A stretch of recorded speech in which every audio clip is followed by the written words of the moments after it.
نحمد و نصلی علی رسولہ الکریم اما بعد۔ میرے قابل احترام بھائیوں اور بزرگوں، آج یہ ہمارا بیٹھنا جو ہے اس نسبت سے ہے کہ محرم الحرام جو اسلامی تاریخ کا پہلا مہینہ ہے اور اسلامی کیلنڈر کا پہلا مہینہ بھی ہے اور بڑا بابرکت مہینہ ہے، تو اسی کے متعلق ہم کچھ گفتگو کریں گے۔ یہ جو پہلا عشرہ ہے محرم کا، اس کے اسلام کے اندر اور شریعت میں بہت بڑی اہمیت ہے۔ اس کے اندر جو روزے ہیں اس کی بڑی اہمیت ہے۔ اس کے اندر عبادات کرنے کے متعلق بھی آتا ہے کہ ان دنوں میں انسان کو چاہیے کہ وہ زیادہ سے زیادہ عبادت اور اعمال صالحہ کرے اور گناہوں سے بچنے کی کوشش کرے۔ علامہ ابن رجب حنبلی رحمۃ اللہ علیہ نے لکھا ہے، یہ بہت بڑے عالم گزرے، انہوں نے لکھا ہے کہ 3 عشرے ہمارے اسلاف کے یہاں بہت ہی بڑے محتم بالشان اور بڑے اہم سمجھے گئے ہیں۔ محتم بالشان یعنی جن کی بڑی شان ہے ہمارے یہاں، ہمارے اسلاف کے یہاں۔ اسلاف یعنی جو ہمارے اکابر جو گزرے ہیں، بڑے بڑے پرانے، ان کے نزدیک 3 عشرے یعنی 10 دن، عشرہ 10 دن کو کہتے ہیں عربی میں، تو وہی عشرہ استعمال ہوتا ہے۔ تو 3 عشرے ایسے ہیں اسلام میں کہ جن کی بڑی خصوصیت ہے اور جن کی فضیلت بھی بہت ہے۔ ایک تو رمضان کا آخری عشرہ، ہم سب جانتے ہیں رمضان کے آخری طاق راتیں ہیں جن کی بہت فضیلت ہے، جن میں عبادت کرنے سے کئی گنا زیادہ ثواب ملتا ہے اور اللہ کا قرب حاصل ہوتا ہے۔ ایک تو رمضان کا آخری عشرہ، دوسرا عشرہ ذوالحجہ کا پہلا عشرہ۔ کہا جاتا ہے کہ رمضان کی آخری طاق راتیں آخری عشرے کی اور ذوالحجہ کے ایام یہ بہت فضیلت کے حامل ہیں۔ ذوالحجہ جو پچھلا مہینہ گزرا، عید کے پہلے کے 10 دن عید تک کے، بہت ہی اس میں بھی ایسا ہی تھا کہ جو بھی نیک عمل کریں گے ہم کو اس میں زیادہ سے زیادہ اللہ کئی گنا زیادہ ثواب دیتا ہے، اور ان دنوں میں گناہوں سے بچنے کی برکت سے اللہ تعالیٰ دوسرے دنوں میں بھی نیک اعمال کرنے کی توفیق دیتا ہے انسان کو۔ تو یہ ایک تو رمضان کا آخری عشرہ، دوسرا ذوالحجہ کا پہلا عشرہ، اور تیسرا جو ہے یہ محرم الحرام کا پہلا عشرہ، جس کے بارے میں آج ہم بات کر رہے ہیں۔ یہ 3 عشرے ایسے ہیں کہ ان میں لوگوں کو عبادتوں کا خاص اہتمام کرنا چاہیے، اور ان دنوں میں اللہ تبارک و تعالیٰ کے ہاں عبادتوں کا ثواب دوسرے دنوں سے زیادہ ملتا ہے ان دنوں میں۔ اور عام طور پر رمضان کا آخری جو عشرہ ہے اس میں ایک ماحول ہوتا ہے، کیونکہ رمضان کا پہلے سے ماحول چلا تھا تو لوگ اس میں عبادت تو کر ہی لیتے ہیں عام طور پر بہت سارے لوگ۔ لیکن یہ جو 2 عشرے ہیں، ذوالحجہ کا عشرہ رمضان کا مہینے میں نہیں آتا اور یہ بھی محرم کا رمضان کے مہینے، تو اس میں انسان عام زندگی اپنی گزارتے رہتا ہے، تو عبادت کی طرف بہت ہی کم رجحان، بلکہ نہیں کے معنی میں سمجھ لو رمضان میں 10% ہے تو یہاں نہیں کے معاملے میں سمجھ لو، کہ ہم سب لوگ مشغول ہو جاتے ہیں اپنی دنیا کے کاموں میں، اور رمضان میں عام طور پر لوگ تھوڑا دنیا کے کام کم کر دیتے ہیں کچھ لوگ، باقی جو جن کا معاملہ ہے وہ ایسا ہی رہتا ہے، رمضان کا مہینہ بھی ان کا۔ تو یہ 2 مہینوں میں بڑا یہ 2 عشروں میں بڑا مسئلہ آتا ہے، خاص کر ابھی یہ محرم کا عشرہ چل رہا ہے تو بہت سارے لوگ اس کو عام دنوں کی طرح سمجھتے ہیں، لیکن اسلام میں اس کی بہت بڑی اہمیت ہے اور ہم کو ان دنوں میں نیک اعمال زیادہ سے زیادہ کرنے چاہیے۔ ان دنوں میں اپنے آپ کو گناہوں سے بچانے کا اہتمام بھی زیادہ سے زیادہ کرنا چاہیے۔ چنانچہ حضرات مفسرین رحمۃ اللہ نے لکھا ہے کہ جو آدمی ان حرمت والے مہینوں میں عبادتوں کا اہتمام کرتا ہے، حرمت والے مہینے یہ حرام تھے، حرام مہینے میں سے، تو حرمت والے مہینوں میں عبادتوں کا اہتمام کرے گا اور اپنے آپ کو گناہوں سے بچانے کا اہتمام کرے گا، تو اللہ تبارک و تعالیٰ دوسرے مہینوں اور دوسرے دنوں میں اس کو عبادت کی توفیق عطا فرمائیں گے اور گناہوں سے بچنے کی توفیق بھی عطا فرمائیں گے، اگر ان دنوں میں ہم اپنے آپ کو گناہوں سے بچائیں گے اور نیک اعمال زیادہ کریں گے تو۔ اب اصل بات یہ اس میں جو میں بیان کرنا چاہتا تھا وہ یہ کہ عاشوراء کا جو روزہ آ رہا ہے اس کی حقیقت کیا ہے۔ تو اللہ تبارک تعالیٰ نے ہمیں عاشوراء کیا ہے تو اس کے بارے میں کہ اللہ تبارک تعالیٰ نے ہمیں یہ نیا سال عطا فرمایا۔ ہم سب جانتے ہیں کہ اسلامی نیا سال محرم سے شروع ہوتا ہے، لیکن ہم اس کو کوئی گردانتے ہیں، ہمارے تو وہی انگریز کی اولاد کو سال ہی ہم مناتے ہیں۔ عنایت سے عطا فرمایا۔ اور اسی محرم کی جو 10ویں تاریخ آئندہ کل آ رہی ہے، اس طرح حضرت وہ بیان کرتے تو فرما رہے تھے، مطلب آنے والے ہفتے میں جو تاریخ آ رہی ہے محرم کی 10ویں تاریخ، اس کو عاشورہ کہتے ہیں۔ اب عاشورہ کا ترجمہ ہی 10واں دن ہے، عاشورہ کا ترجمہ ہی 10واں دن۔ تو عاشورہ یوم عاشورہ ہمارے اس میں استعمال ہو رہا ہے اردو میں، اور عربی میں عاشورہ کا معنی 10واں دن۔ گویا ماہ محرم کے 10ویں دن کو خاص طور پر لفظ عاشورہ سے موسوم کیا گیا ہے، اور اس کو اسی نام سے پہچانا جاتا ہے۔ اس کی بھی شریعت کے اندر خاص اہمیت ہے عاشورے کے روزے کی۔ عام طور پر مسلمان عوام یہ سمجھتے ہیں کہ اس دن میں حضرت حسین رضی اللہ عنہ کی شہادت کا جو واقعہ پیش آیا، اس کی وجہ سے اس کی اہمیت ہے۔ حالانکہ حضرت حسین رضی اللہ عنہ کی شہادت کا واقعہ تو نبی کریم صلی اللہ علیہ وسلم کے وفات کے 60 سال بعد پیش آیا ہے، اور یہ عاشورہ اور 10ویں محرم کے دن کی جو اہمیت ہے وہ تو نبی کریم صلی اللہ علیہ وسلم کے زمانے بلکہ اس سے پہلے سے چلی آ رہی ہے، اس سے پہلے سے۔ اس لیے کہا جاتا ہے کہ یہود و نصارہ بھی عاشورہ کا روزہ رکھتے ہیں، اس وقت حضور نے کہا تھا وہ رکھتے ہیں، تو حضور نے کہا تھا ہم کو ان کی مخالفت کرنا ہے، تو عاشورہ کا روزہ رکھنا تو صحیح ہے، لیکن ہم کو ان کے ساتھ مخالفت نہیں کرنی ہے، چاہے نیک عمل میں کیوں نہ ہو، ان کی مخالفت ہونی چاہیے، یعنی ان کی موافقت نہیں ہونی چاہیے۔ تو اللہ کے نبی نے کہا یا تو 9 ملا لو یا تو 11واں ملا لو۔ وہ لوگ عاشورہ رکھتے ہیں تو صرف ہم بھی تو عاشورہ رکھنا ہی فضیلت والا ہے، لیکن ان کی مشابہت نہ ہو اس لیے ایک 9 ملا لو یا تو 11 ملا لو، ورنہ تو اصل روزہ عاشورہ کا ایک ہی، لیکن ان کے مخالفت میں ہم کرتے ہیں۔ اور یہ عاشورہ 10ویں محرم کی دن کی جو اہمیت ہے وہ تو نبی کریم صلی اللہ علیہ وسلم کے زمانے بلکہ اس سے پہلے سے چلی آ رہی ہے۔ اس دن میں دنیا میں بڑے بڑے واقعات وجود میں آئے ہیں، 10 محرم کو آئے ہیں۔ حضرت شیخ مولانا زکریا صاحب رحمہ اللہ نے شمائل کی شرح خصائل نبی کے اندر لکھا ہے۔ یہ شمائل حضور صلی اللہ علیہ وسلم کی جس میں زندگی کو بیان کیا گیا ہے، ان کی زندگی کو اٹھنے بیٹھنے چلنے پھرنے کھانے پینے سونے کو ہر چیز کو بیان کیا گیا ہے۔ شمائل عربی کتاب ہے، اس کا ان کی شرح ہے، اس کی خصائل نبی کے اندر لکھا ہے۔ نمبر 1، اسی دن میں حضرت آدم علیہ نبینا علیہ السلام کی توبہ قبول ہوئی 10ویں محرم کو۔ اسی دن کے اندر حضرت نوح علیہ نبینا علیہ السلام کی کشتی جودی پہاڑ پر آ کر کے لگی، جسے قرآن میں تذکرہ ہے۔ صاحب تفسیر علامہ ابن کثیر رحمہ اللہ لکھتے ہیں کہ حضرت نوح علیہ السلام اپنی کشتی میں 6 رجب کو سوار ہوئے تھے۔ کتنے؟ 6 رجب، یہاں سے رمضان سے بھی شعبان سے بھی پہلے 6 رجب کو سوار ہوئے تھے، اور پورے 6 مہینے کشتی اسی سیلاب اور پانی کے اندر چلتی رہی۔ وہ جو سیلاب اللہ کی طرف سے آیا 6 مہینے اس میں کشتی چلتی رہی۔ اسی چلنے کے دوران جب وہ کشتی کعبۃ اللہ کے پاس پہنچی، اگرچہ وہ طوفان نوح سے پہلے اٹھا لیا گیا تھا، کعبۃ اللہ کو اٹھا لیا گیا تھا، لیکن جب اس جگہ پر پہنچی تو وہاں اس نے 7 چکر لگائے، طواف کیا اس کشتی نے اس جگہ کا، باقاعدہ اس کا طواف کیا۔ تفسیر ابن کثیر میں یہ چیز موجود ہے۔ اور 10ویں محرم کو یہ کشتی جودی پہاڑ پر لگی، اور اس میں سے حضرت نوح علیہ نبینا علیہ السلام اترے۔ ابن عباس رضی اللہ تعالیٰ کی روایت میں 40 دن تک بیت اللہ کے چکر کاٹنے کا ذکر ہے، یہ بھی ایک روایت ہے ابن عباس کی روایت۔ تیسری چیز، 2 چیز تو یہ تھی، آدم علیہ السلام کی توبہ، نوح علیہ السلام کی کشتی اس میں جا کے جودی پہاڑ پر لگی، وہ 10 محرم تھا، نکلی تھی کب؟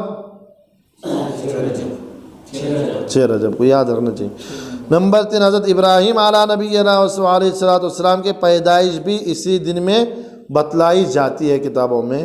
نمبر 4، اس میں جو پیش آنے والی چیز ہے 10 محرم کو حضرت موسیٰ علیہ نبینا علیہ السلام کی ولادت اور پیدائش بھی اسی دن میں بتلائی جاتی ہے۔ 5ویں چیز، حضرت عیسیٰ علیہ نبینا علیہ السلام اسی دن میں آسمان پر اٹھائے گئے۔ اللہ تعالیٰ نے حضرت عیسیٰ علیہ السلام کو زندہ آسمان پر اٹھا لیا، جس کا قرآن میں اللہ نے تذکرہ کیا ہے۔ دشمنوں سے ان کو بچا کر اللہ نے زندہ اٹھا لیا فرشتوں کے ذریعے، اب وہ آئیں گے جیسا کہ میں نے بتایا ہے علامت قیامت میں، قیامت سے پہلے اتریں گے، باقاعدہ فرشتوں کے کندھوں پہ ہاتھ رکھ کر نیچے آئیں گے، اور باقی سب کارگزاری وہاں آ چکی ہے۔ تو نمبر 6 جو چیز اس میں پائی گئی، حضرت ابراہیم علیہ نبینا و علیہ الصلوۃ والسلام پر آگ جو گلزار بن گئی وہ بھی اسی عاشورہ کے دن بنی ہے۔ قلنا یا نار کونی بردا و سلاما علی ابراہیم۔ اللہ تعالیٰ کو جب حضرت ابراہیم علیہ السلام کی امتحان لینا تھا، جیسے ہی امتحان چل رہی تھی امتحان لیتے گئے اور جیسے کامیاب ہو گئے، آزمائش پوری گئی، اللہ تعالیٰ نے آگ کو حکم دیا آگ ٹھنڈی ہو جا۔ جب تک ابراہیم علیہ السلام کو آگ میں پھینکا نہیں گیا تب تک اللہ سے حکم نہیں آیا۔ انسان ہو سکتا ہے پیچھے ہٹ جائے آگ کو دیکھ کر، لیکن ابراہیم علیہ السلام بھی اللہ کے نبی تھے، وہ بھی آزمائشوں پہ کھرے اترے۔ خلیل اللہ کہا جاتا ہے، اللہ کے دوست کہا جاتا ہے، ان کو لقب ہے خلیل اللہ۔ تو پھینکنا تھا بس، وہاں پھینکنے تک کا، جیسا کہ ان کے بیٹے کے لیے چھری چلانے تک کا اللہ نے آزما لیا۔ جیسے چھری چلانا شروع کیا، چھری چلنے کو تیار نہیں، وہاں اللہ نے بولا کہ کامیاب ہو گیا، اب چھری کو بولے کہ چلنا نہیں ہے اسماعیل کے گلے پہ۔ تو ایسا ہی ہوا، حضرت ابراہیم علیہ السلام کے آگ میں پھینکا گیا، جیسے پھینکے پھر اللہ نے حکم دیا اے آگ تو ٹھنڈی ہو جائے اور سلامتی والی ہو جائے ابراہیم پر۔ تو وہ بھی 10 محرم کو یہ واقعہ پیش آیا تھا۔ اور اس میں جو 7ویں چیز ہو گئی، حضرت یوسف علیہ نبینا علیہ الصلوۃ والسلام بھی کنویں سے اسی دن میں نکالے گئے تھے۔ واقعہ معلوم ہے نا مختصراً، وہ کنویں میں پھینکا گیا تھا، غلام تھے وہ، بھائیوں نے پھینکا تھا، تو اٹھا کے جو نکالا گیا ان کو وہ 10 محرم کو ہی۔ تو 8ویں چیز اس میں جو پیش آئی، حضرت ایوب علیہ نبینا علیہ الصلوۃ والسلام کو ان کی جو مشہور بیماری تھی، اس سے صحت اسی دن میں حاصل ہوئی، 10 محرم میں بیماری سے۔ حضرت شیخ مولانا زکریا صاحب رحمہ اللہ تعالیٰ فرماتے ہیں کہ جن روایتوں میں یہ آیا ہے، بعض روایتیں تو ایسے جن پر سندی اعتبار سے حضرات محدثین نے کلام کیا ہے، لیکن اگر تاریخی اعتبار سے دیکھا جائے تو مستند ہیں۔ حضرت یہ فرماتے ہیں، مطلب یہ جو اوپر بیان کی گئی جو چیزیں تمام نبیوں کے بہت سارے واقعے 10 محرم کو، تو اس پر حضرت شیخ فرما رہے ہیں کہ ان روایتوں پر محدثین نے کلام کیا ہے، سند کے اعتبار سے اس پر کلام ہوا ہے، لیکن اگر تاریخی اعتبار سے اس کو دیکھا جائے کہ ایک تو ہوتا ہے کہ مسائل نکالنے کے حساب سے جو حدیث سے دیکھی جاتی ہے اس میں بہت ہی زیادہ کڑک سخت پہلو اپنایا جاتا ہے، مطلب حدیث کی سند بالکل ہی مضبوط صحیح ہونا چاہیے، کیونکہ وہ ایک مسئلہ اس سے استنباط کرتے ہیں اور دلیل کے طور پر وہ حدیث ہوتی ہے۔ لیکن اگر تاریخ اعتبار سے دیکھا جائے تو اس میں تھوڑی ڈھیل ہو جاتی ہے، تو تاریخ اعتبار سے تو مستند ہیں حدیث جو نبیوں کے جو واقعات ابھی بیان کیے۔ اور جو اس میں 9ویں چیز ہے، حضرت موسیٰ علیہ نبینا علیہ الصلوۃ والسلام بنی اسرائیل کو لے کر فرعون اور قوم فرعون کے مظالم سے چھڑانے کے لیے جب نکلے تھے، اور فرعون نے اپنے لشکر کے ساتھ ان کا پیچھا کیا، اور جب دریائے نیل پر اللہ تبارک تعالیٰ نے حضرت موسیٰ علیہ نبینا علیہ الصلوۃ والسلام کو بطور معجزہ یہ عطا فرمایا کہ جب آپ نے اپنی لاٹھی دریا پر ماری تو بنی اسرائیل کے 12 خاندانوں کے لیے 12 رستے بن گئے۔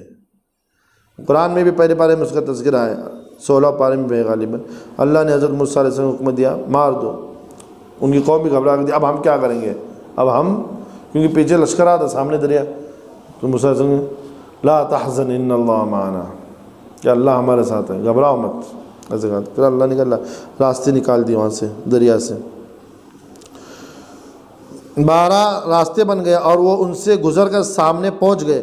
ان کے پیچھے پیچھے فرعون بھی اپنے لشکر کے ساتھ آیا، اس نے دیکھا کہ پانی رکا ہوا ہے، راستے بنے ہوئے ہیں، تو وہ بھی اپنے لشکر کے ساتھ داخل ہو گیا، اور جب بیچ میں پہنچا تو پانی مل گیا، یعنی جو پانی جدا ہوا تھا راستے بن گئے تو پانی مل گیا اور فرعون غرق ہو گیا۔ تو اللہ تبارک و تعالیٰ نے حضرت موسیٰ علیہ نبینا علیہ الصلوۃ والسلام اور بنی اسرائیل کو فرعون کے مقابلے میں کامیابی عطا فرمائی۔ یہ چیز تو مسلم شریف کے اندر بھی موجود ہے، یہ عاشورہ کے دن ہوا تھا۔ چنانچہ حضرت عائشہ رضی اللہ تعالیٰ عنہا کی روایت شمائل کے اندر بھی ہے اور مسلم کے اندر بھی ہے کہ زمانۂ جاہلیت میں، زمانۂ جاہلیت کس کو کہتے ہیں، جو آپ صلی اللہ علیہ وسلم کے مبعوث ہونے کے پہلے کا جو زمانہ ہے اس کو زمانۂ جاہلیت کہا جاتا ہے۔ بہت جہالت پھیلی ہوئی تھی، تو زمانۂ جاہلیت، جہیں بھی اسلامی کتابوں میں یہ بات آتی ہے زمانۂ جاہلیت، وہ زمانہ مراد ہوتا ہے۔ زمانۂ جاہلیت میں اہل مکہ مشرکین قریش 10ویں محرم کو روزہ رکھتے تھے، اور حضور صلی اللہ علیہ وسلم بھی رکھتے تھے۔ آپ جب ہجرت فرما کر مدینہ منورہ میں تشریف لائے تو وہاں آپ صلی اللہ علیہ وسلم نے دیکھا کہ یہودی بھی 10ویں محرم کو روزہ رکھتے ہیں. تو نبی کریم صلی اللہ علیہ وسلم نے ان سے پوچھا کہ تم یہ روزہ کیوں رکھتے ہو؟ تو انہوں نے جواب میں بتلایا کہ اللہ تبارک تعالیٰ نے حضرت موسیٰ علیہ نبینا علیہ الصلوۃ والسلام اور بنی اسرائیل کو فرعون اور اس کی قوم کے مقابلے میں اس دن میں کامیابی عطا فرمائی. فرعون غرق ہوا، اس کے شکرانے میں حضرت موسیٰ علیہ نبینا علیہ الصلوۃ والسلام نے روزہ رکھا تھا، ہم بھی رکھتے ہیں. ایسا انہوں نے جواب دیا آپ صلی اللہ علیہ وسلم کو. ان کا یہ جواب سن کر نبی کریم صلی اللہ علیہ وسلم نے فرمایا کہ حضرت موسیٰ علیہ نبینا علیہ الصلوۃ والسلام کی پیروی اور اتباع کی تو ہم تمہارے مقابلے میں زیادہ حقدار ہیں. تم لوگوں نے تو ادھورا کام کیا، ہم تو تم سے زیادہ حقدار ہیں، آپ صلی اللہ علیہ وسلم نے فرمایا. چنانچہ حضور اکرم صلی اللہ علیہ وسلم نے اپنے صحابہ کو اس کا حکم دیا کہ تم 10ویں محرم کا روزہ عاشورہ کا روزہ رکھو. اور یہ روزہ رمضان کے روزوں سے پہلے فرض تھا. رمضان کے روزے فرض ہونے سے پہلے یہ روزہ فرض تھا. حضرت عائشہ رضی اللہ تعالی عنہا کی روایت موجود ہے اور حضور صلی اللہ علیہ وسلم نے بھی رکھا اور صحابہ کو بھی اس کا حکم دیا. پھر رمضان کا روزہ جب فرض ہوا تو یہ عاشورہ کے روزے کی فرضیت ختم ہو گئی، یعنی وہ سنت میں آ گئے، نفل میں آ گئے، فرضیت ختم ہو گئی. البتہ آج بھی بطور نفل اور سنت کے رکھا جاتا ہے اور اس کی مخصوص فضیلت ہے، خاص اس کی فضیلت ہے. مسلم شریف کی روایت ہے، نبی کریم صلی اللہ علیہ وسلم نے ارشاد فرمایا کہ عرفہ یعنی 9ویں ذی الحجہ کا جو روزہ ہے وہ کوئی رکھے گا تو وہ پچھلے 1 سال اور آنے والے 1 سال 2 سال کے گناہوں کے لیے کفارہ ہے. کون سا؟ عرفہ کا روزہ جو ابھی گزرا. اور یہ عاشورہ کا روزہ جو کوئی رکھتا ہے جو آنے والا ہے تو پچھلے 1 سال کے گناہ کے لیے کفارہ بنتا ہے.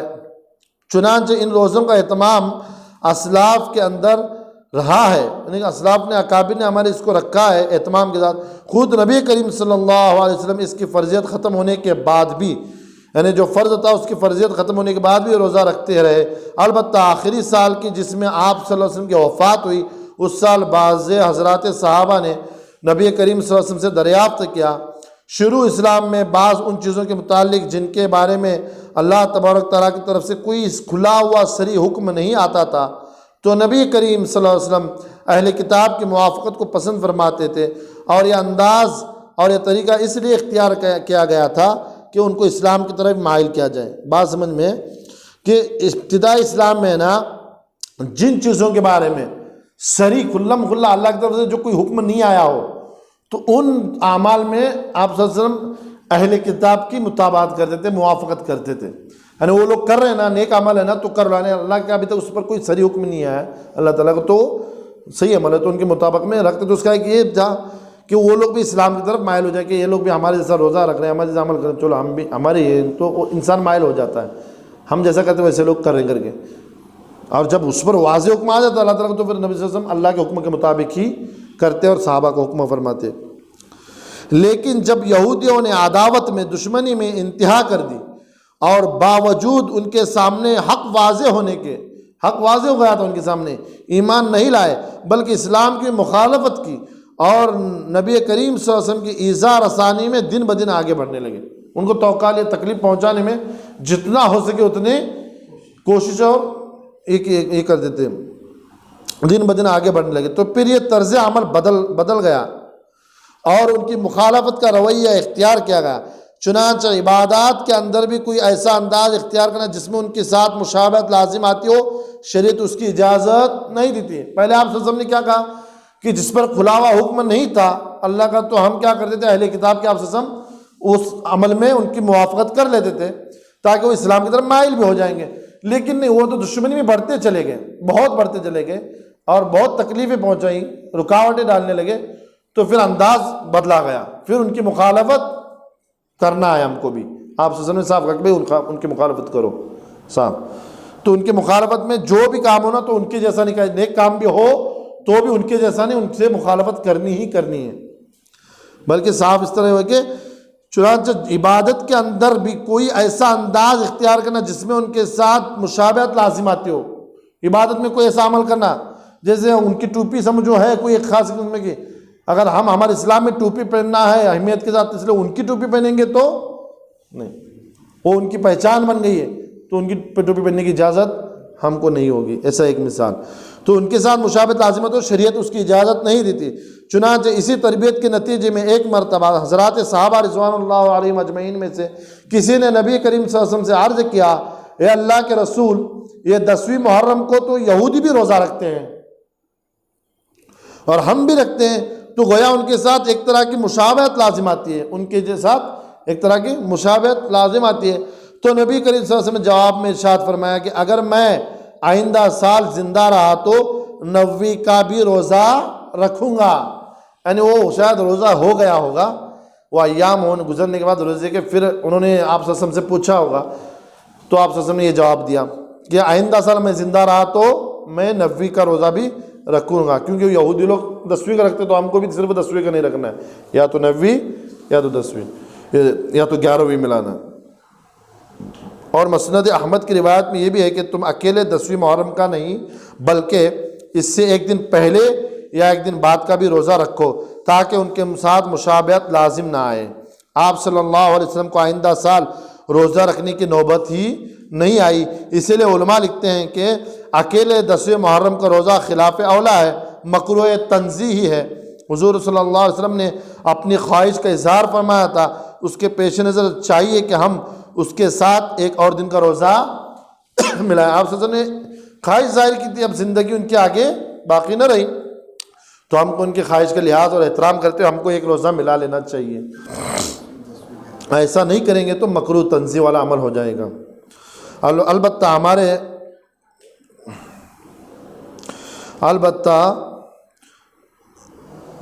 ہمارے زمانے کے یہود اب قمری حساب پر چلتے نہیں ہیں. اب تو پوری دنیا بھر کے مسلمان ہی قمری حساب پہ نہیں چلے تو یہود کہاں سے چلیں گے؟ قمری یعنی چاند والی تاریخ، شمسی یعنی یہ انگلش جو تاریخ ہم بولتے ہیں انگلش تاریخ ہے. تو البتہ ہمارے زمانے کے یہود اب قمری حساب پر چلتے نہیں. حضرت مولانا منظور نعمانی صاحب رحمۃ اللہ علیہ نے معارف الحدیث کے اندر لکھا ہے کہ ہمارے زمانے کے یہود کا حساب کتاب اب قمری سال پر نہیں رہا، یعنی اپنا والا سال جو محرم کا سال ہے، قمری سال اس کو کہتے ہیں. اس لیے وہ چاہے عاشورہ کا روزہ رکھتے ہوں لیکن ہمارا عاشورہ اور ان کا عاشورہ اب ایک ساتھ نہیں رہا. ان کا حساب یہ ہے ہی نہیں، اس تاریخ کو مانتے ہی نہیں ہو، بالکل ہم سے الگ ہی ہو گئے. اب تو یہ اسلامی تاریخ ہے نا، یہ اس کو اسلامی تاریخ بھی کہا جاتا ہے نا. تو اس لیے اب ان کا اگر عاشورہ کا روزہ رکھتے بھی ہوں تو حضرت مولانا منظور نعمانی فرماتے ہیں آپ کے ہو تو ہمارا ان کا روزہ الگ ہی ہوا، وہ الگ تاریخ ہوگی ان کی، ہماری تاریخ الگ ہوگی. اس لیے جو علت اکیلا روزہ رکھنے کی کراہت کی تھی، کیا علت تھی؟ مشابہت یہودیوں کے ساتھ. اگر دیکھا جائے تو وہ باقی نہیں رہی. اور عام طور پر حضرات فقہا کے یہاں جب علت باقی نہیں رہتی تو حکم بھی باقی نہیں رہتا. جیسے مثال کے طور پر گھوڑے کے بارے میں آتا ہے کہ گھوڑا حلال ہے، لیکن ہمارے احناف کے نزدیک گھوڑے کے گوشت کو منع کیا گیا تھا. کیوں منع کیا گیا؟ اس زمانے میں گھوڑا جہاد کے آلات میں سے تھا، جہاد کے ضرورتوں میں سے تھا. اب کاٹ کے کھانے لگے تو جہاد کے ضرورت نہیں ہوگی، اس لیے اس وقت منع کیا گیا تھا. لیکن اب دیکھا جائے تو گھوڑا جہاد کی ضرورتوں میں سے نہیں ہے. اب تو جہاد ہوتا بھی ہے تو بندوقوں سے، فائرنگ سے، میزائلوں سے ہوتا ہے، تو اب وہ گھوڑا کھا سکتے. تو علت جس وجہ سے ہم کو منع کیا گیا تھا وہ وجہ باقی رہی، اب نہیں رہی. یہی کہ جس وجہ سے یہودیوں کے ساتھ ایک روزہ رکھنا کس لیے منع کیا گیا تھا، مکروہ قرار دیا گیا تھا کہ یہودیوں کے ساتھ مشابہت تھے. تو مولانا منظور نعمانی فرما رہے ہیں کہ اب کے زمانے کے یہود جو ہے وہ ہمارے جیسے رہے نا، ہماری اسلامی تاریخ تو فالو ہی نہیں کرتے، وہ ان کی تاریخ الگ ہے تو ہمارا ان کا روزہ ہی الگ ہوا، تو مشابہت ہی ختم ہو گئی، علت ہی ختم ہو گئی. تو ایک روزہ کا مسئلہ وہ مشابہت کا آئے گا ہی نہیں. یہ عاشورہ یعنی 10ویں محرم کا دن بڑا بابرکت دن ہے. عام طور پر مسلمان حضرت حسین رضی اللہ تعالیٰ عنہ کی شہادت کی وجہ سے اس کو بابرکت سمجھتے ہیں. حالانکہ جیسا کہ میں نے عرض کیا کہ وہ واقعہ تو بہت بعد کا ہے، حضور صلی اللہ علیہ وسلم کے انتقال کے 60 سال بعد کا ہے. وہ واقعہ تو بہت بعد کا ہے، بلکہ ہم لوگ یہی سمجھتے ہیں حضرت حسین اور ان کے وہ خاندان کو شہید کیا گیا حضور، اس لیے بہت بعد نہیں، وہ تو بہت بعد کا واقعہ ہے. اس کے اور بھی وجوہات ہیں، یہ مہینے کی یہ ہونے کی فضیلت ہونے کی.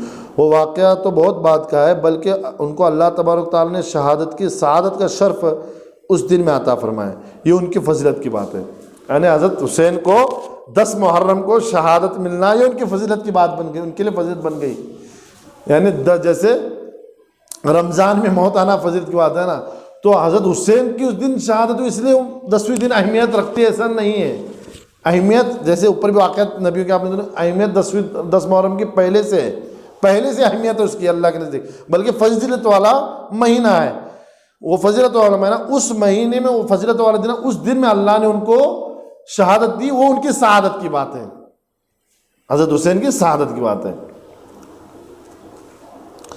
یہ ان کی فضیلت کی بات ہے۔ جیسے جمعہ کا دن اس کی اپنی ایک فضیلت ہے، اگر کوئی آدمی شہادت کے ساتھ سعادت پاوے اور جمعہ کے دن پاوے تو اس کی وجہ سے جمعہ کے دن میں فضیلت نہیں آئے گی، بلکہ جمعہ کے دن اس کی شہادت واقع ہونے کی وجہ سے اس کو افضلیت حاصل ہوگی، چنانچہ علماء نے یہی بات لکھی ہے۔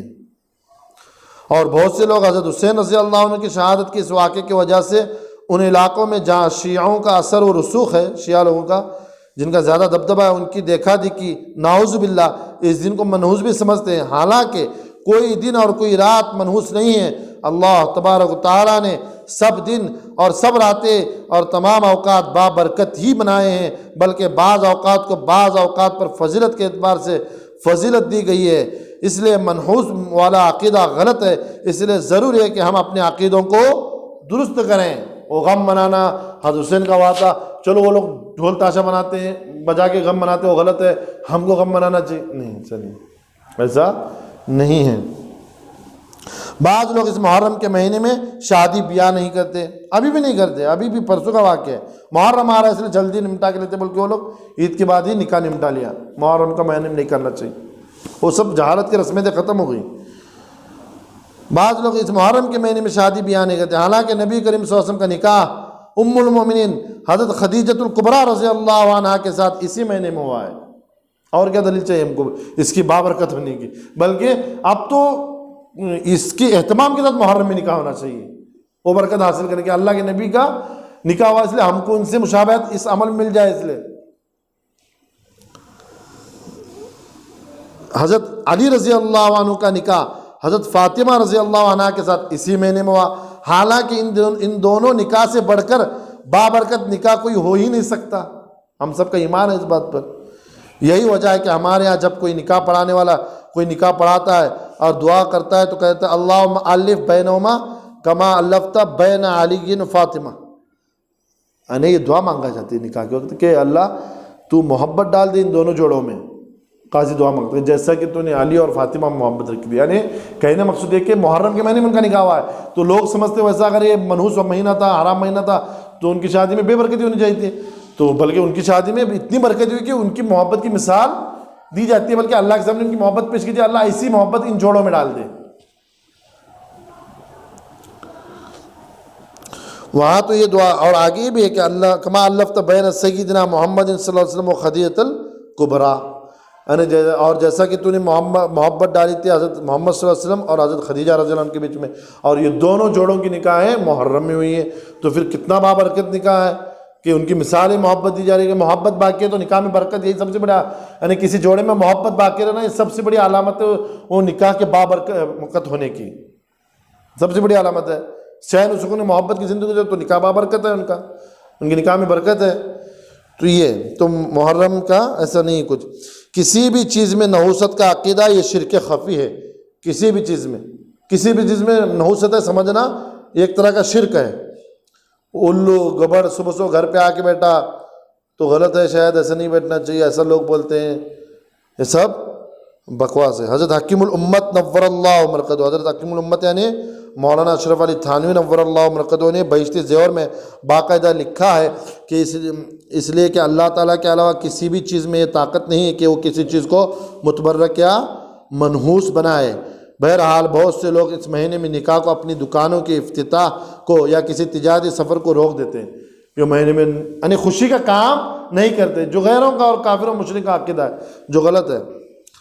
بہرحال یہ عاشورہ کا دن اپنے اندر بڑی اہمیت اور برکت رکھتا ہے، اس دن کے اعمال میں سے ایک عمل روزہ بھی ہے جو 10 محرم کو رکھا جاتا ہے، جو اوپر بھی اس کے متعلق بیان کیا گیا ہے۔ روزے کی فضیلت پہلے سے ہے، پہلے کے انبیاء نے بھی اس دن روزہ رکھا، آپ صلی اللہ علیہ وسلم نے بھی رکھا، صحابہ کو بھی حکم دیا، یہ سب بتایا گیا اوپر یوم عاشورہ کا ایک دوسرا عمل اپنے گھر والوں پر کھانے پینے میں وسعت کرنا ہے، یعنی 10 محرم کو اپنے گھر والوں پر اپنے طاقت کے مطابق کھانے پینے میں وسعت کرنا چاہیے۔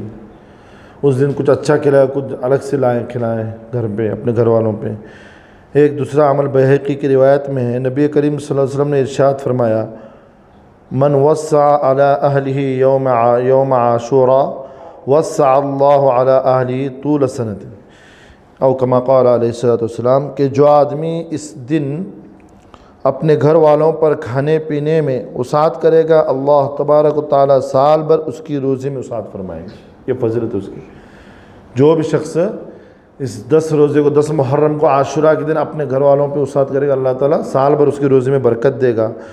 چنانچہ اسلاف کے یہاں، ہمارے اکابر کے یہاں اس کا معمول تھا کہ مشکات کے اندر یہ چیز موجود ہے، اور اسلاف اپنے گھر والوں کے ساتھ اس کا اہتمام کرتے تھے، لیکن اس کا مطلب یہ نہیں کہ کوئی مخصوص کھانا پکاتے تھے جیسے کھچڑا پکایا ہو، یہ تو شیعوں والی بات ہو گئی۔ ویسے کوئی بھی اچھی چیز اس دن آپ اپنے گھر والوں پر وسعت کی نیت سے پکائیں تو اس کی اجازت ہے، اس کی برکت انشاءاللہ حاصل ہوگی۔ اور چونکہ اسلاف کے ہاں اس کا عمل رہا ہے تو بعض مرتبہ کوئی روایت صنعت کے اعتبار سے اتنی زیادہ اعلیٰ نہیں ہوتی، لیکن اکابر کے ہاں اس کا عمل ہونے کی وجہ سے وہ قابل عمل قرار دی جاتی ہے۔ یعنی اس کا مطلب یہ نہیں کہ خرچ کیا جائے، تو اس کا مطلب یہ نہیں نکالا جائے جیسے پہلے سے چلا آیا ہے رسم، 10 محرم کوئی زردہ کرتا ہے، خاص مغرب کے وقت وہ تعزیانی کے وقت اس طرح وہ تقسیم کرتا ہے، یا کوئی وہ سب نہیں، وہ پھر شرک اور بدعت ہو جائے گا۔ اس طرح کوئی خاص مخصوص چیز کر کے نہیں، بس کوئی ہٹ کی چیز جو روزانہ بنتے ہیں تو اس سے کوئی اونچی عمدہ چیز اس دن بنایا جائے۔ گھر میں کوئی بریانی بنا لی ہے، کوئی میٹھی اور چیز بنا لی کھلا دو، کوئی ایسا نہ ہو کہ ایسا نہ لگے کہ یہ فکس اس دن بنا رہے ہیں اور رسم بن جائے، رسم کر کے نہیں، بلکہ جو روزانہ تم گھر میں اپنے لاتے ہو اس سے کچھ زیادہ لاؤ، یا اس سے کچھ ہٹ کر چیز لاؤ، بس گھر والوں پہ خرچ کرو، بچوں پہ خرچ کرو، اس سے اللہ تعالیٰ روزی میں برکت، یہ مطلب ہے اس کا۔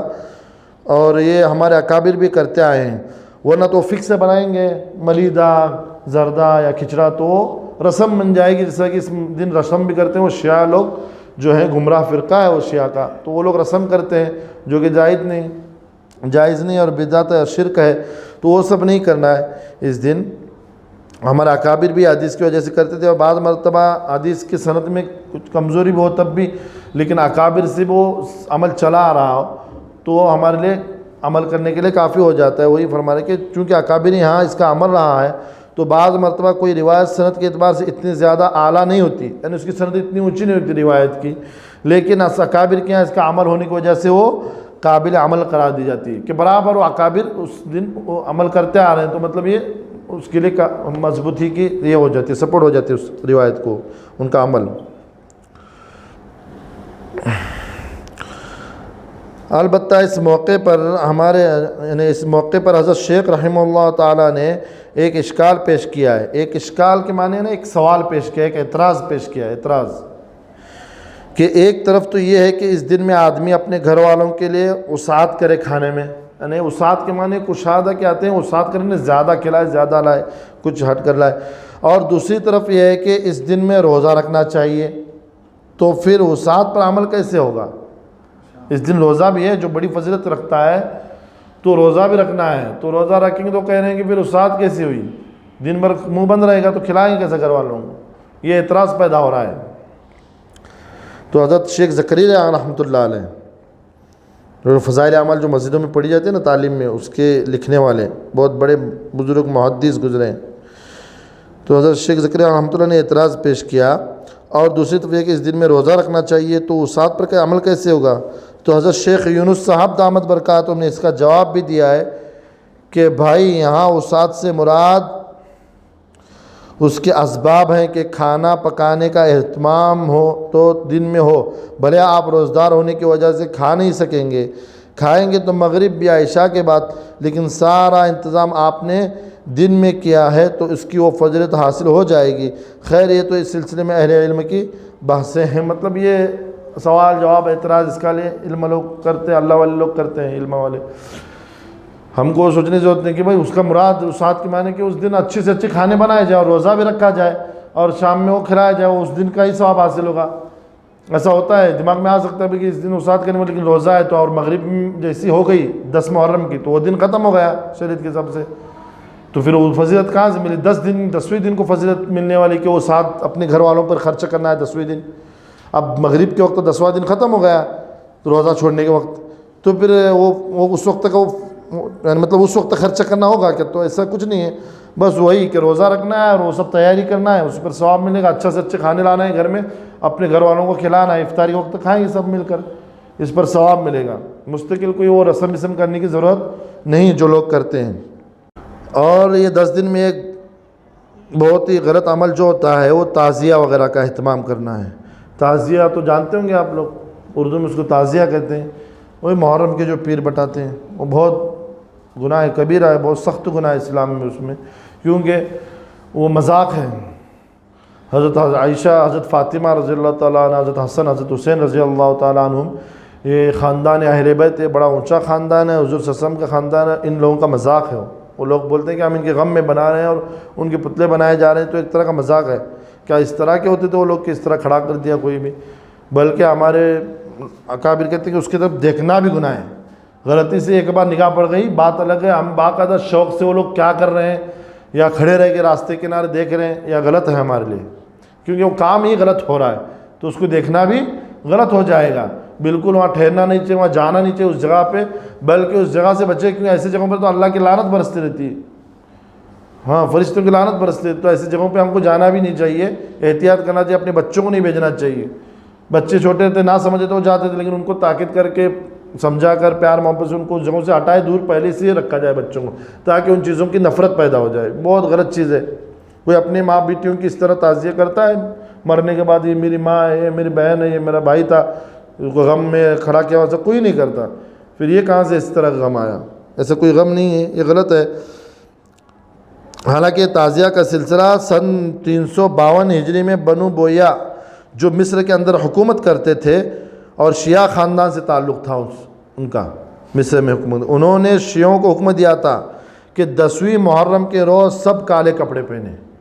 یہ کب سے شروع ہوا؟ اس دن کالے کپڑے بھی پہنتے ہیں وہ لوگ. تو یہ غم منانے کا جو ڈھونگ رستے ہیں وہ لوگ، یہ کب سے شروع ہوا؟ اس کی تاریخ یہ ہے کہ سن 352 ہجری، یعنی بالکل ابتدائی کی بات ہے، حضور صلی اللہ علیہ وسلم سے 300 ہجری 352 ہجری بعد کی بات ہے. تو وہ جو مصر کے اندر حکومت کرتے تھے وہ شیعہ خاندان سے تعلق تھا ان کا، تو انہوں نے شیعوں کو حکم دیا کہ بھئی یہ 10 محرم کو سب کالے کپڑے پہنے، عورتیں بھی کالے کپڑے پہنے اور چہرے بھی اپنے کالے کر لے، اور کھلے راستوں پر نکل کر اپنے بالوں کو کھول کر اپنی چھاتی پیٹیں اور اپنے چہروں کو نوچیں. چنانچہ اس کے حکم سے پہلی مرتبہ یہ کام کیا گیا، یعنی اس گورنر کے مصر کے اس کے حکم سے کام کیا گیا. اس طرح تو وہ سلسلہ چل پڑا. پہلی بار انہوں نے کیا اس کے کہنے پر، لیکن اہل سنت والجماعت جو اس وقت تھے اس میں مصر میں، وہاں پر اس میں وہ لوگ شریک نہیں ہوئے. اہل سنت والجماعت جو چاروں ائمہ کو مان کر چلتے ہیں، اہل سنت جن کے عقائد درست ہیں بالکل قرآن و سنت کے مطابق، ان کو اہل سنت والجماعت کہا جاتا ہے. تو اہل سنت والجماعت اس میں شریک نہیں ہوئے، اور دوسرے سال بھی اس نے یہ حکم دیا. پہلے سال دیا، اس کے دوسرے سال بھی حکم دیا کہ بھائی کالے کپڑے پہنو، منہ کالے کرو، اس طرح عورتیں، بچے، مرد لوگ، اور راستوں پر نکلو. تو دوسرے سال بھی اس نے یہ حکم دیا، اور اہل سنت والجماعت کو بھی اپنی حکومت اور طاقت کے زور پر اس نے مجبور کرنا چاہا. پہلے سال تو انہوں نے انکار کے گئے نہیں، تو اس کو تو چلانا تھا، رسم و رواج پرمپرا چلانی تھی، تو اس نے کیا کیا، دوسرے سال بھی حکم دیا. اور اس مرتبہ اہل سنت والجماعت جو ہیں، جو صحیح لوگ ہیں، صحیح عقیدہ رکھتے ہیں، تو ہمارے اکابر وغیرہ، تو ان لوگوں پر اس نے اپنا زور چلایا. تو وہ لوگ کیونکہ حکومت ان کی تھی، طاقت کے بل بوتے پر زور چلایا، لیکن چلا کر ان کو بھی مجبور کرنا چاہا، لیکن ایسا نہیں ہوا. اہل سنت والجماعت نے اپنی ایمانی غیرت کی وجہ سے اس کا انکار کر دیا، اور اسی کے نتیجے میں دونوں میں خوب زبردست جنگ بھی ہوئی، اہل سنت میں اور شیعہ لوگوں میں خطرناک جنگ ہوئی اسی. لیکن اہل سنت والجماعت نے اس کو اختیار نہیں کیا، نے شہید ہونا، جنگ کرنا پسند کیا، لیکن اس غلط چیز کو اختیار نہیں کیا. آج اس وقت انہوں نے قربانیاں دیں، جنگ کی، ڈٹے رہے، اس لیے آج ہم بھی بچ گئے. اگر وہ ان کے باتوں میں آ جاتے خدا نخواستہ، تو آج ہم بھی وہی کرنے لگتے، جو کہ بہت غلط عمل ہے. تو اس وقت ان کی حکومت ہونے کے باوجود انہوں نے انکار کیا. تو اس سے ہم کو کیا ملتا ہے کہ ہم کو بھی ایسا نہیں ہونا چاہیے. حکومت چاہے کسی کی، وہ شریعت کے خلاف کام کرنے کے لیے ہم کو راضی کسی حالت میں نہیں ہونا چاہیے. زیادہ سے زیادہ کیا ہو سکتا ہے ہمارے ساتھ، جان لی جا سکتی ہے اور کچھ نہیں، اس سے آگے اور کچھ نہیں ہو سکتا، اور ایک مسلمان کے لیے شہادت ہے، اور شہادت سے بڑھ کر خوش نصیبی اور سعادت مندی اور کیا چیز ہو سکتی ہے ہمارے لیے۔ تو ہم کو بھی اپنی، کیونکہ اگر ہم جیسے ہمارے اکابر ہندوستان کے آزادی کرنے میں غلامی اختیار کرنے کو پسند نہیں کیا، شہادت کو پسند کیا، شہید ہونے کو پسند کیا، لیکن غلامی اختیار نہیں کی، تب جا کے آج ہم سکون سے یہاں پہ اسلامی احکام پر چل رہے ہیں اور عمل کر رہے ہیں، زندگی گزار رہے ہیں۔ اگر اس طرح وہ لوگ قربانیاں نہ دیتے تو آج ہم ابھی تک غلامی میں ہوتے، تو ایسا نہیں ہوا۔ تو لیکن اہل سنت والجماعت نے اس کو اختیار نہیں کیا۔ آج ہم اپنی جہالت، بے دینی اور غفلت کی وجہ سے یہ سب کرتے چلے آ رہے ہیں، جو کہ غلط ہے۔ بہت سارے ہمارے مسلمان بھائی بہن، بہت بڑا گناہ ہے، بہت غلط کام ہے یہ تعزیانہ کرنا، بہت برا گناہ ہے کرنا، اتنا ہی گناہ، اس کی طرف جانا، اس کے مجمع میں جانا، دیکھنا بہت ہی غلط ہے یہ اللہ اور رسول کے ناراض کرنے کا یہ عمل ہے۔ تو یہ سب لیکن مسلمان بھی، خاص کر مسلمان ہی زیادہ کرتے ہیں۔ ہم کو چاہیے کہ ہم خود تو بچے، اپنے بچوں کو بھی اس سے دور رکھیں، ہو سکے اپنے دوستوں کو، ساتھیوں کو جو اس میں ہیں ان کو پیار محبت سے سمجھا کر اس سے دور کریں، ہماری ذمہ داری ہے۔ یہ سب کاموں سے وہ دور ہونا چاہیے۔ ابن عباس رضی اللہ تعالی عنہ کے نزدیک سب سے بہتر دن، مہینے اور سال میں کون سا ہے؟ تو اس میں لکھا ہے کہ حضرت عبداللہ بن عباس رضی اللہ تعالیٰ عنہ سے کسی نے پوچھا کہ سب سے بہتر عمل کون سا ہے؟ حضرت ابن عباس رضی اللہ تعالیٰ عنہ سے کسی نے پوچھا کہ سب سے بہتر عمل کون سا ہے حضرت عبداللہ بن عباس سے، اور سب سے بہترین دن کون سا ہے دنوں میں، اور سب سے بہتر مہینہ کون سا ہے؟ تو حضرت عبداللہ بن عباس رضی اللہ تعالی عنہما نے جواب میں فرمایا کہ سب سے بہتر عمل 5 وقتہ نماز ہے۔ انہوں نے فرمایا سب سے بہتر عمل 5 وقتہ نماز ہے، اور سب سے بہتر دن جمعہ کا دن ہے، اور سب سے بہتر مہینہ رمضان کا مہینہ ہے۔ اسی طرح حضرت علی رضی اللہ تعالیٰ عنہ کے نزدیک سب سے بہتر دن، مہینہ اور سال کون سا ہے؟ تو اسی شخص نے حضرت علی، یعنی وہ جو شخص حضرت ابن عباس رضی اللہ تعالیٰ عنہ سے سوال کیا تھا جو اوپر گزرا، اسی شخص نے حضرت علی رضی اللہ تعالیٰ عنہ کے خدمت میں پہنچ کر عرض کیا کہ میں نے ابن عباس رضی اللہ عنہما کے سے یہ سوال کیا، انہوں نے یہ جواب دیا، یعنی جو ابھی اوپر گزرا، کہ سب سے بہتر عمل 5 وقت نماز ہے، اور سب سے بہترین دن جمعہ ہے، اور سب سے بہتر مہینہ رمضان ہے۔ آپ کا کیا کہنا ہے؟ میں نے ان سے سوال کیا تو انہوں نے یہ جواب دیا، تو آپ کیا فرماتے؟ حضرت علی رضی اللہ تعالیٰ عنہ سے اس نے سوال کیا، تو حضرت علی رضی اللہ تعالیٰ عنہ نے فرمایا کہ دیکھو، ساری دنیا کے علماء اور حکماء جمع ہوں تو وہ بھی یہی جواب دیں گے، اس سے بہتر جواب کیا ہو سکتا ہے؟ کس سے بہتر؟ حضرت ابن عباس رضی اللہ عنہ جو فرمایا، انہوں نے کہا کہ تمام علماء اور حکماء سب جمع ہوں گے تو سب بھی یہی جواب دیں گے، اس سے بہتر اور کیا جواب ہو سکتا ہے؟ البتہ میرے نزدیک سب سے بہتر عمل، حضرت علی فرما رہے ہیں، یعنی ان کی جواب کی تعریف کی، واقعتاً یہی جواب اس کا ہے اور یہ سب سے بہتر جواب ہے۔ پھر ساتھ میں اپنی بھی نظریہ، اپنا بھی سوچ وہ بیان کریں کہ البتہ میرے نزدیک سب سے بہتر عمل وہ ہے جو اللہ کی بارگاہ میں مقبول ہو۔ اب وہ کوئی بھی عمل ہو، چاہے ہمارے نزدیک ہم اس کو چھوٹا سا معمولی سا عمل سمجھتے ہیں، راستے سے کانٹا ہٹانا، اس لیے سے ہٹا رہے ہیں کہ بھئی اللہ کا بندہ کوئی گزرے گا اس کو تکلیف پہنچے گی تو ہم ہٹا دیں گے، اگر یہ اللہ کو پسند آ گا جو سب سے بہتر عمل ہو گیا۔ اصل میں مقبولیت ہے نا، مقبولیت مل گئی تو ہمارے لیے کوئی بھی عمل ہو، اگر عمل اللہ کے نزدیک قبول ہو تو کافی ہے۔ تو وہی فرما رہے حضرت علی کہ بہتر عمل وہ ہے جو اللہ کی بارگاہ میں مقبول ہو، اور سب سے بہتر مہینہ وہ ہے جس میں آدمی اللہ تعالیٰ کے حضور اپنے گناہوں سے توبہ کرے۔ ہاں، ہماری زندگی کا سب سے بہتر مہینہ وہی ہو سکتا ہے جس میں ہم اپنے گناہوں کی توبہ کریں، اور سب سے بہتر دن وہ ہے جس میں آدمی اپنے ایمان والے دل کو لے کر اللہ کے دربار میں حاضر ہو، یعنی جس دن ایمان پر موت آئے تو اس سے بڑھ کر اور کوئی دن نہیں ہو سکتا۔ یہ حضرت علی اس طرح فرما رہے ہیں، بہت بڑی بات فرمائی انہوں نے کہ جس میں آدمی اپنے ایمان والے دل کو لے کر، یعنی وہ دن بہتر ہوگا میرے لیے زندگی میں کہ میں اپنے ایمان والے دل کو لے کر اللہ کے دربار میں حاضر ہوں گا، یعنی میری موت ایمان پر آئے، میں اللہ اور اس کے رسول کی گواہی دے رہا ہوں، میرا دل اس حالت میں میری موت آئے، وہ دن میری زندگی کا سب سے بہتر دن ہوگا۔ اور ہر ایک مسلمان کو یہی تمنا کرنی چاہیے، یہی اللہ سے مانگنی چاہیے اور یہی خواہش رکھنی بھی چاہیے کہ اللہ ایمان پر خاتمہ نصیب فرمائے۔ حقیقت تو یہ ہے کہ حقیقت تو یہ ہے کہ برکت ہو یا نحوست ہو، اس کا تعلق تو ہمارے اعمال سے ہے۔ برکت ہو یا نحوست ہو، اس کا تعلق ہمارے اعمال سے ہے۔ ہم لوگ دوسروں پہ ڈالتے ہیں، چیزوں پہ ڈالتے ہیں، ایسا ہوا ویسا، لیکن ہمارے اعمال سے اس کا تعلق ہے۔ رمضان سے بڑھ کر اور کون سا مہینہ برکت والا ہو سکتا ہے؟ لیکن آپ نے فضائل رمضان کے اندر سنا ہوگا کہ نبی کریم صلی اللہ علیہ وسلم ممبر پر چڑھے، پہلے زینے پر جب قدم رکھا، پہلی سیڑھی پر جب قدم رکھا تو فرمایا آمین، دوسرے سیڑھی پر جب قدم رکھا تو فرمایا آمین، تیسرے زینے پر جب قدم رکھا تو فرمایا آمین۔ جب آپ فارغ ہوئے تو حضرات صحابہ رضی اللہ علیہم اجمعین نے عرض کیا کہ اللہ کے رسول، آج تو آپ نے ایک ایسی بات ارشاد فرمائی جو ہم نے پہلے کبھی نہیں سنی۔ حضور صلی اللہ علیہ وسلم نے جواب میں ارشاد فرمایا کہ جب میں نے پہلے زینے پر قدم رکھا تو حضرت جبرائیل علیہ السلام تشریف لائے اور کہا کہ ہلاک ہو وہ آدمی جس نے رمضان کا مہینہ پائے اور اس کی مغفرت نہیں ہوئی۔ تو میں نے کہا آمین۔ دیکھیے رمضان کا مہینہ اپنی جگہ برکت والا ہے، لیکن جو آدمی اس کی ناقدری کرے گا اور اس مہینے کے اندر برے اعمال کے اندر مشغول رہے گا تو اس کے حق میں وہی مہینہ ہلاکت کا ذریعہ بنا۔ یعنی وہی کہ نحوست اور سعادت ہمارے اعمال پر ہے، برکت ہمارے اعمال پہ موقوف ہے۔ رمضان کا مہینہ جہاں خیر و برکت اور عافیت والا ہے، لیکن ہم نے اپنے اعمال، اپنے برے کرتوتوں کی وجہ سے، اللہ کی نافرمانی کی وجہ سے نعوذ باللہ، ہم اس کو کیا کرتے ہیں؟ ہمارے لیے نحوست کا اور ہلاکت کا ذریعہ بنا دیتے ہیں وہی بابرکت مہینے کو، تو ہمارے اعمال پر موقوف ہے۔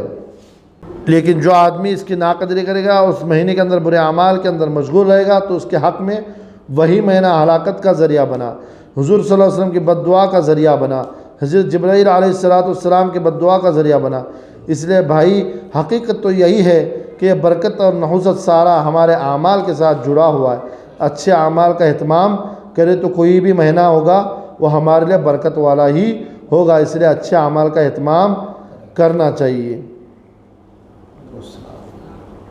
اسی حدیث میں ہے کہ حضور صلی اللہ علیہ وسلم نے جب دوسرے زینے پر قدم رکھا تو حضرت جبرائیل علیہ السلام نے کہا تھا کہ ہلاک ہو وہ شخص جس کے سامنے آپ کا نام مبارک لیا جائے اور آپ پر درود نہ پڑے۔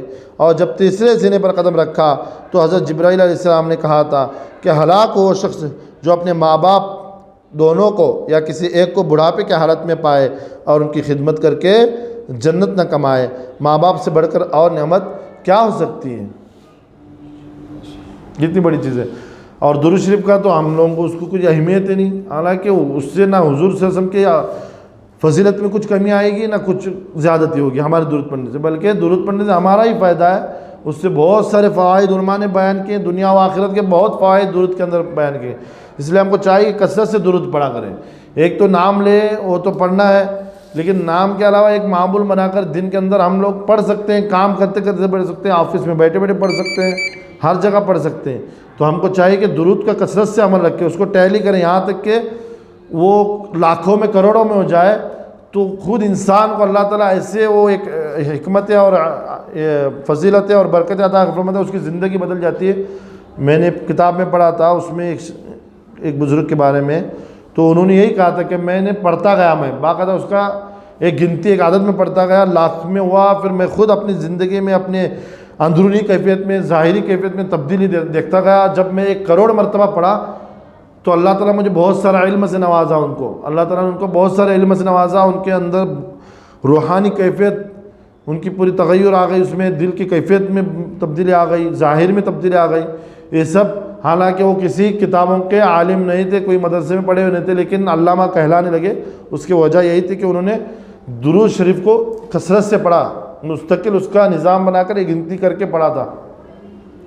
اس لیے کچھ سال پہلے حضرت ہمارے مفتی احمد صاحب خانپوری دامت برکاتہم نے بھی اس پر توجہ دلائی تھی کہ باقاعدہ واٹس ایپ کے گروپ بناؤ، انہوں نے کہا تھا، اور بنائے بھی، علماء کرام نے ان تک بنائے بھی تھے کہ واٹس ایپ کے گروپ بناؤ اور اس میں سب ساتھیوں کو جو ہیں شوقین ان کو رغبت دلا کے ایڈ کرو، اور اس میں کہا جائے کہ دن بھر ہم لوگ جتنا پڑھیں گے اس میں ڈال دو کہ میں میرے گھر والے ہم سب مل کر یا میری طرف سے 300 مرتبہ 400 مرتبہ 1000 مرتبہ.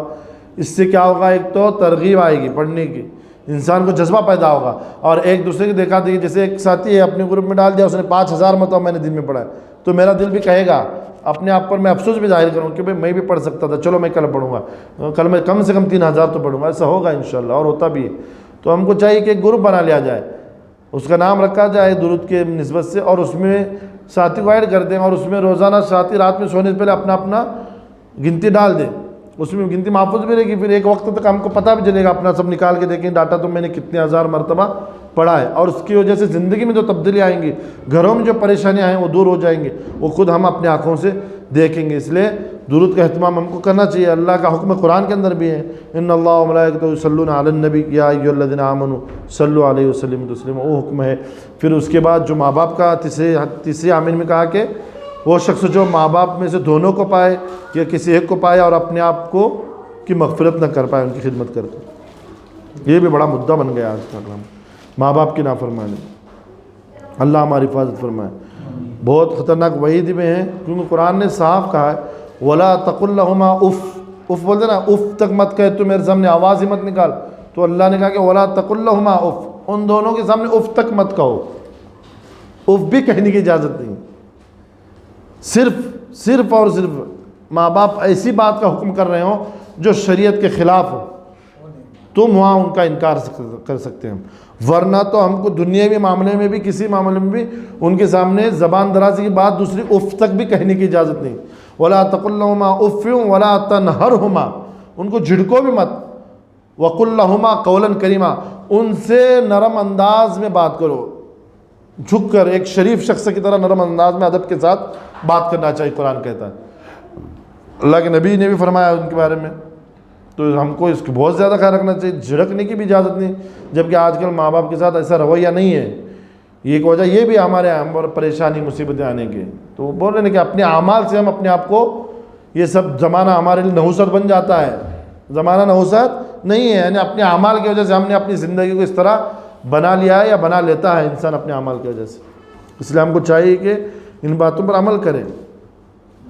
ماں باپ کے معاملے میں کیونکہ اللہ کے نبی نے فرمایا قیامت قریب ایسا ہوگا کہ دوستوں کے خاطر ماں باپ کے ساتھ برا سلوک ہوگا، ماں باپ کی نافرمانی ہوگی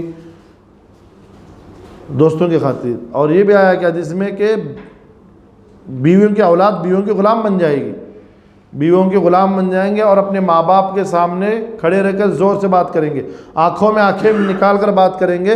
اور اس وقت ماں باپ بوڑھے ہوں گے، مجبور ہوں گے تو خاموش رہیں گے، اور اس وقت وہ نہ چاہتے ہوئے بھی ان کی دل سے اپنے اولاد کے لیے بد دعا نکلے گی.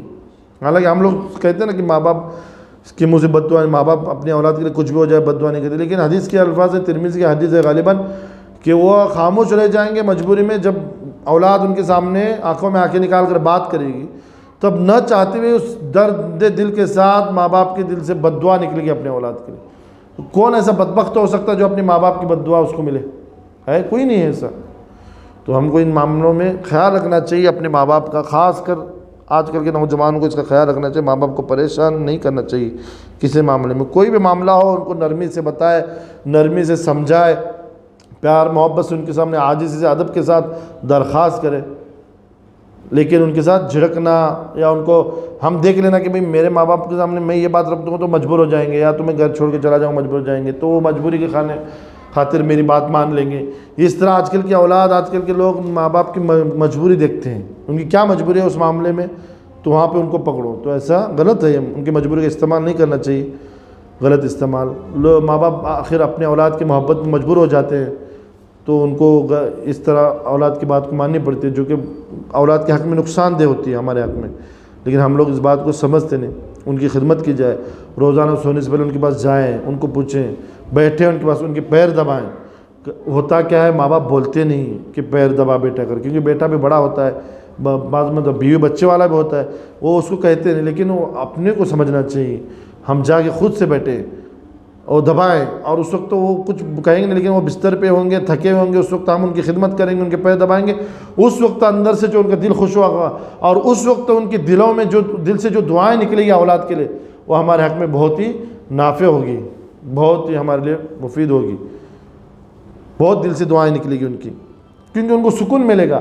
جو دعا مانگی گئی ہے نا، ابراہیم صاحب نے مانگی ہے نا کہ اولاد کو میری آنکھوں کی ٹھنڈک بنا، تو اس وقت ان کو ٹھنڈک ملی آنکھوں کی، میرا بچہ فرما بردار ہے، اطاعت کرتا ہے، میری ہر چیز کی خدمت کرتا ہے۔ اور وہ ایسا ہونا چاہیے، ہم کو اس بات کا خیال رکھنا چاہیے کہ خدمت کرے ان کی، ہم ان کو پہچانیں، ان کے مزاج کو، اب بڑھاپے میں ان کا مزاج کیا ہے اس کو ہم پہچان کر اس حساب سے ان کے ساتھ رویہ اپنائیں۔ اب وہ بوڑھے ہو جاتے ہیں تو بعض مرتبہ ان کے اندر وہ چڑچڑاپن آ جاتا ہے، وہ غصہ ہو جاتے ہیں، تو ہم کو چاہیے کہ صبر کریں ان کے معاملے میں۔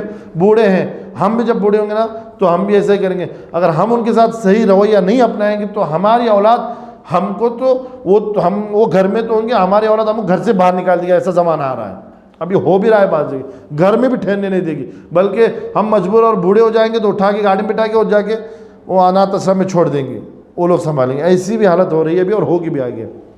اس لیے ہم کو اپنے ماں باپ کی ہم اطاعت کریں گے، خدمت کریں گے تو ہمارے ساتھ بھی ہماری اولاد صحیح کرے گی۔ اگر ہم اپنے ماں باپ کو دکھائیں گے، ان کا دل دکھائیں گے تو ہماری اولاد بھی ہمارے ساتھ ایسا ہی کرے گی، جیسا کرو گے ویسا پاؤ گے۔